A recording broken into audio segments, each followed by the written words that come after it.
Colin, oy, o nagpupo ikaw. Nagpupo ang baby ni Mami. So mga loves,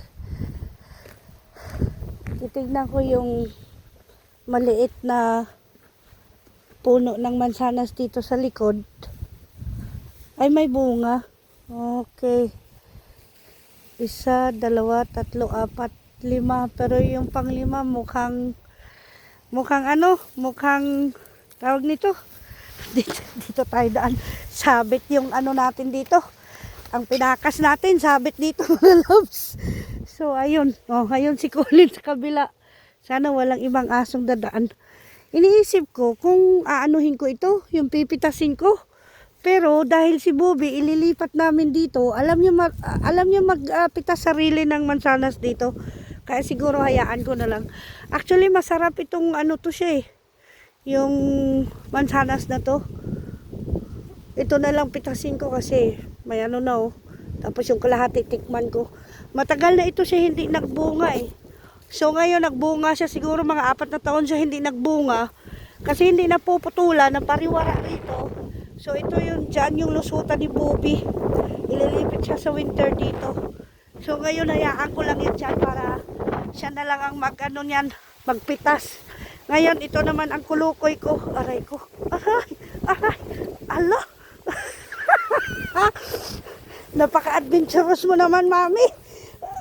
Aray.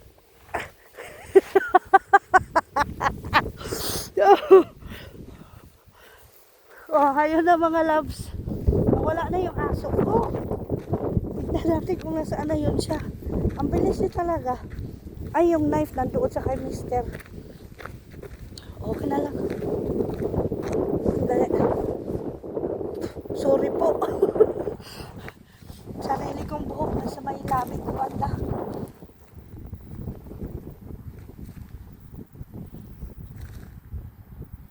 Hindi sa labi, nasa may dila ko talaga. So ngayon, autumn na po dito sa amin, or papasok na ng autumn. So ngayon,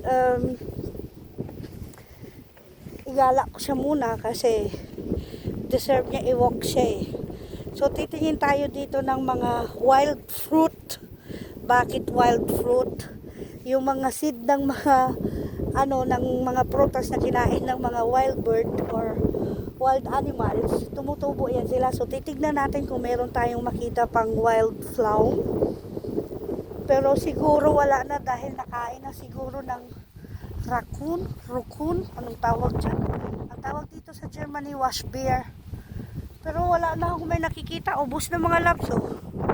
Oh, wala na. Oh, ayun si Kulukoy oh. Oh, bebe! Halika rito!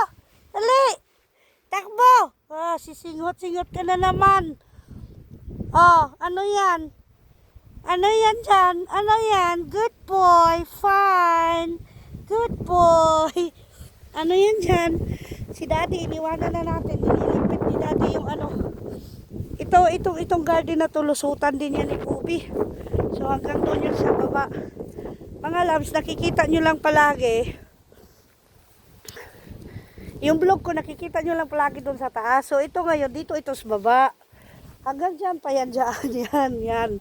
So, dito nyo kita ngayon dito sa baba. Kala mo probinsya, tignan mo yung papusokan, no? Oh, ang ganda ng papasukan, di ba? Come, Colin. Kala mo probinsyang Pilipinas, oh. Oh. Welcome to our small farm. Grabe, small farm. 37 hectare lang, ah. Tapos walang tanim. Walang tanim yung farm. Puro lang damo. Ayan na. Takbo na, takbo. O, halika na. Oh, sige. Oh, hanggang doon yun sa taas. Doon banda sa likod ng puno na yon, ano na yan, priority na yan ni Oliver, yung tumutulong sa amin at good friend of my husband. So, pumapasok at lumalabas din dyan yung mga kabayo nila. Tapos yun yung garden na yun yung bakod sa garden ng bahay ni Oliver, palibot. So itor ko kayo, kami dito talaga magkaibigan kami rito, yung family ni Oliver tsaka yung asawa ko. Yan, yun doon sa kanila na yan doon. Pero may lusutan. May lusutan doon sa ano. Ang daming walnuts. Ay, hindi walnuts. Ano ito? Yung nuts ba na ginagawang Nutella? Ayun yung isang kabayo ni Oliver. Yun yung puti. Ayun siya. Ayun. Yun siya yung puti. Kabayo ni Oliver. So lumulusot yan sila papunta doon sa amin sa ano. Ang ganda dito, di ba mga loves? Tignan nyo naman. Akala mo, nasa Pilipinas ka. Oh, ipaikot natin yung camera. Hoy. Yan. Oh, ganda. So, nandito ako ngayon. Sabi ko, ang tagal ko nang hindi nakapag-vlog. Busy nga talaga. Tumatawa ako sa harapan ninyo, pero sa totoanan lang, may pinagdadaanan ako ngayon. Pero, okay lang. Ganun talaga ang buhay. It's part of life. Merong moment na sunshine, katulad ng weather, mainit, maganda, dry, walang ulan. Ganun talaga ang buhay. May nangyayari na maligaya dahil may good news. Tapos meron din pangyayari na malungkot ka at kinalulungkot mo. Dahil yun nga, tanggapin natin, ganun talaga ang buhay. Masakit man, pero ganun na talaga ang buhay. Nandito tayo sa ibabaw ng mundo, hiram lang ang buhay natin dito. Kaya, Colin, we go back na. We go back na. Go back na. So, go back na. Go back na, baby. Go.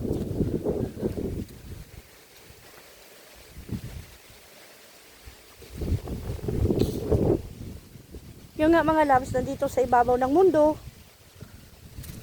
Bisita lang tayo dito. Lahat na pagmamayari natin, hiram lang ito sa mundong ito. At balang araw kukunin niya rin yan. Ay, ito. Ito yung sinasabi ko na ginagawang Nutella. Dati nung bata pa kami, niipon namin yan. Yan. Yan siya. Yan ang kinakain ng ng mga hayop sa sa pag-winter, tinatago nila. So yun nga, balik tayo doon. Yung buhay dito sa ibabaw ng mundo, hiram lang yan. Kaya, maraming taong nakakalimot kung anong ibig sabihin ng ay, ang ganda pang decorate ito. Hindi ko na matuloy ang ko sa inyo. Dahil ayan, ang ganda to pang decorate, pagalitan na naman ako ng asawa ko kapag pinulot ko to. Maraming taong nakakalimutan. Kakalimutan nila yung kategoriang gawain na to be kind sa kapwa-tao or sa mga hayop like my baby dog. Ang ibig ko dun sabihin mga loves, maski gaano ka man kapangyarihan, bilyon man ang pera mo, pero kapag ikay magkasakit, hindi mo mabibili ang kalusugan mo. Magsasacrifice ka hanggang sa araw na ikay hihingang huling-huli na sa buhay mo. Kaya, kung maaari lang, huwag tayo magmataas sa bawat isa't isa. Ngayon nagpapayo ko sa inyo. Pero ako may pinagdadaanan din ako sa sarili kong buhay. Ako naman, hindi ako nagmamataas sa aking ginagawa ngayon. Kaya lang kapag ako pinagbintangan na hindi ko ginawa at hindi ko sinabi, at ako'y sasabihan na wala akong kwentang tao, na alam naman ng tao kung ano ang sinakripisyo ko para sa tao o para sa taong minamahal natin. So kaya ako ngayon, sabihin ko real talk tayo mga loves ha. Ako ngayon talagang nagsariling pamuhay ako ngayon. Asawa ko, bahay namin, tahanan namin, aso ko, mga hayop namin. Wala lang iba. Alam ko na meron akong mga pamilya at relative sa Pilipinas. Ang iba, may connection ako, may contact ako. Ang iba, wala. Yung mga iba na walang connection at wala akong contact, there's a reason. Alam nila kung bakit. So, gusto ko ipalabas yung sa loobin ko, mga loves, pero hindi ko maipalabas. At ayaw ko ipalabas. Hanggat kaya ko, ayaw ko ipalabas. Dahil ayaw ko na sabihin nila, ako'y nanunumboy sa kanila. Hindi, kung magsalita man ako, hindi yan panunumboy, kundi karapatan ko magsalita kung ano ang ginawa kong kabutihan at tatanungin ano ang maling nagawa ko, bakit ginanyan niyo ko, diba? So ngayon, short to say is, mag-isip-isip kayo kung meron kayong taong nasaktan na hindi nyo sinasadya o sinasadya ninyo, manghingi kayo ng sorry bago mahuli ang lahat. Nalagasan po ako ng isang pamilya, masakit po. Ako isang tao, mahirap po ako mag-handle ng mga ganyan dahil bawat isa't isa ng pamilya ko minamahal ko. Kaya actually short lang yung vlog na gagawin ko. Pero ito lang masasabi ko sa pamilya ko, nawala ng ama, nawala ng lolo, nawala ng tito. Mahal na mahal ko kayo. Sana maski pa paano, sa kunting sandali, napaligaya ko rin si tatay. Sana ilapag na natin ang maging isang pride kung tama man tayo o mali. Dahil sa sitwasyon na ngayon yan, kalimutan muna natin kung anong nangyari.